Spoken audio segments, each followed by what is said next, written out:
Interview. Like many brothers and sisters, I run a lot, but and it was also sometimes difficult to find every day a special moment to stop all my activities and begin reading the Bible. And the first time I read seriously the Bible was when I began serving in a foreign field. So that was a Turkish field? Yes, the Turkish field. And I had not only to learn the language, but also the way of speaking, the way of thinking, and we had only a few publications. And I remember that because of the language learning, I felt spiritually weaker.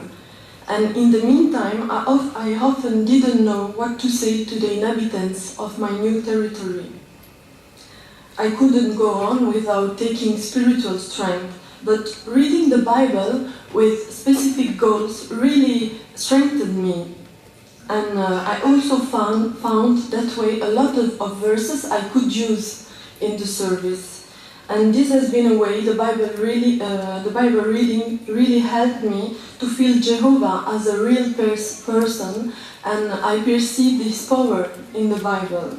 Right, so that brought you closer to Him, because He was speaking for you also in a foreign field, and you felt His presence by you. Exactly.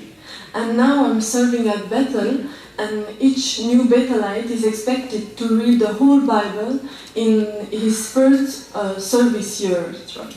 And then I learned from my short experience all the value of a regular Bible reading. And I also learned that nobody needs to become a Bethelite to benefit from it. Absolutely. Thank you very much, Sister Van. So we'd like to repeat the same question also to Sister Van Deenputten. Like, what positive steps have you been able to take in developing your Bible reading so that in this way you could develop a stronger faith and Jehovah could become more real to you?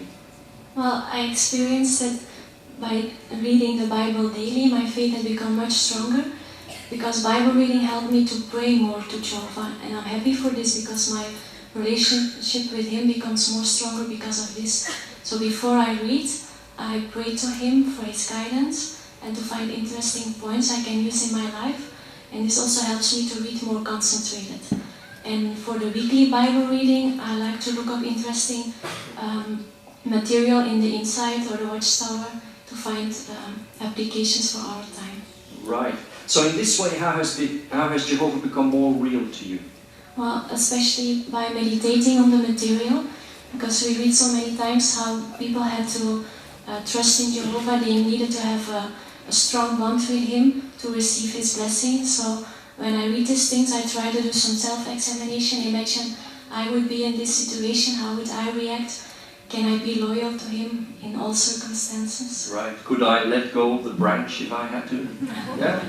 That's what we want to think of. It might sound like a joke, but when we think deep upon this experience, it makes us think. Now, what more do you do? So you mentioned you meditate, you read, and you connect it. It's very interesting. Praying regularly, the fervent prayer with your Bible reading. But we'd like to let you continue. Well, I like to meditate through prayer because this helps me to see for myself how I can apply this and how I will do it, not only to know but also to do.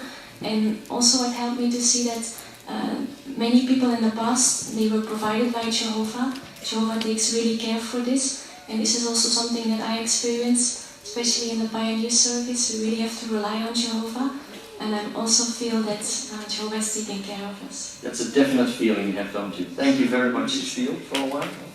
As substitute circuit overseer, which we enjoyed also very much. And we would like to ask Brother Cox some questions, because I believe that you have not always been in that situation or in that position. So Brother Cox, could you tell us what adjustments you had to make to really make Jehovah real to you, to really put these things first in your life and to set these spiritual goals as a priority? Yeah, some years ago I was working as a project engineer for an engineering office, and it happened to be that my employer has no particular job for me. So he tried to find another one, and he found a very interesting project in Rotterdam, about 250 kilometers away from home. So of course he planned all the things. I could travel with someone else by car, we could stay overnight at an hotel, and in the weekends we could come back home.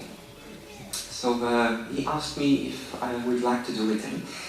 So I tried to explain to him that I couldn't accept his proposal, although it was a very interesting project, for two reasons.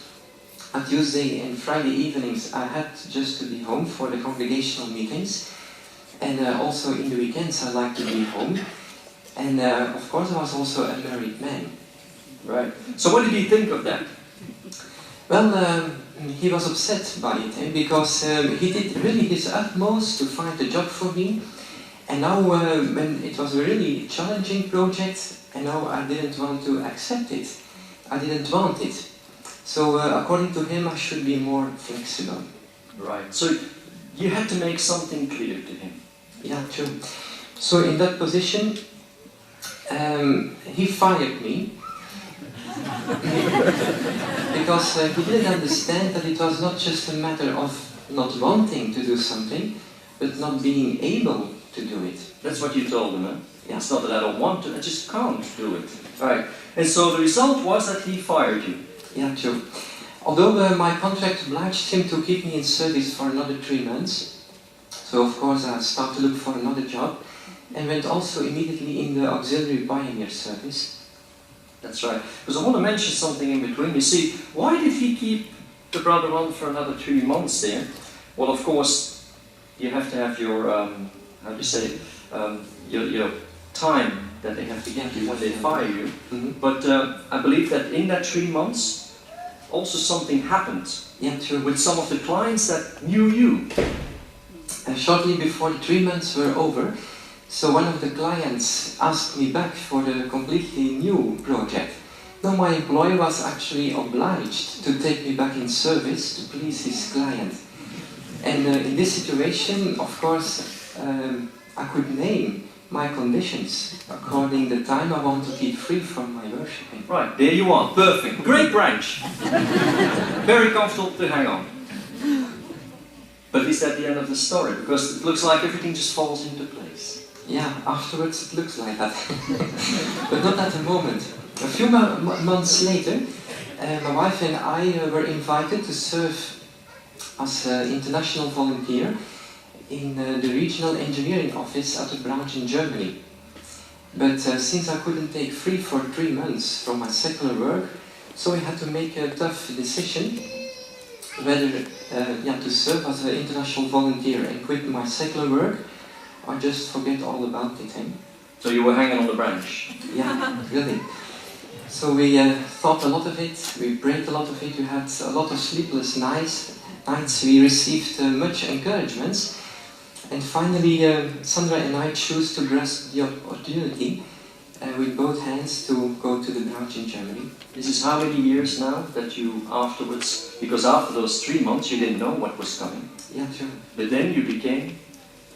Yeah, a special pioneer. We were sent back to Belgium and were asked to serve as special pioneers. How many years now ago?